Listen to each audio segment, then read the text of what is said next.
Ukraine rejects Russia's ceasefire proposal. What's next? In a bold move, Ukrainian President Volodymyr Zelenskiy announced on Saturday that Ukraine would not accept Russia's proposal for a 3-day ceasefire.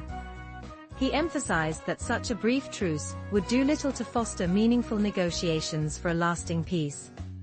Instead, Zelensky described the offer as a mere theatrical show, aimed at creating a favorable atmosphere for Russian President Vladimir Putin during the upcoming Victory Day celebrations in Moscow, which commemorate the end of World War II.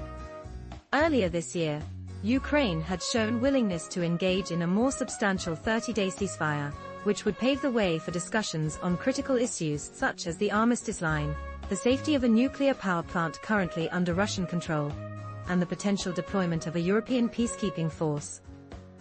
Zelensky reiterated that Ukraine's offer for a longer truce remains on the table, and he expressed readiness to initiate it before the holiday, if Russia agrees.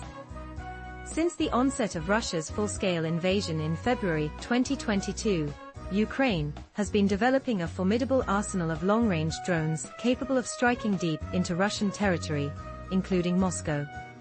Zelensky made it clear that Ukraine would not provide any safety guarantees for attendees at the Red Square parade, especially given that Russia continues its missile strikes on Ukraine, even during visits from foreign dignitaries.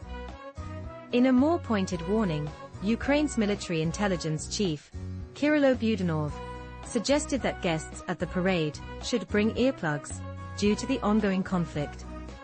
This prompted a sharp response from Russia, with Foreign Ministry spokesperson Maria Zakharova labeling Zelenskyy's remarks as a direct threat to Russia's celebrations.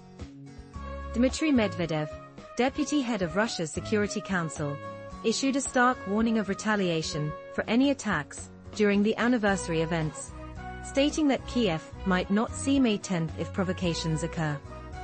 Zelenskyy's rejection of the short ceasefire comes at a time when he is finding common ground with the Trump administration regarding ceasefire discussions, mending relations after a tumultuous meeting earlier this year. He pointed out that while Ukraine accepted the administration's ceasefire proposal, Russia has not reciprocated. Despite facing significant challenges on the battlefield, Russia is perceived to still hold some momentum in the conflict, and a prolonged ceasefire could diminish its leverage.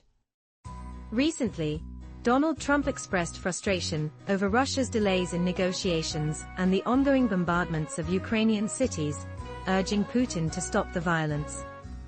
During a recent meeting with Trump at the Vatican, Zelensky described their conversation as his best yet with the U.S. president, discussing the resumption of U.S. air defense support for Ukraine and the possibility of imposing further sanctions on Russia.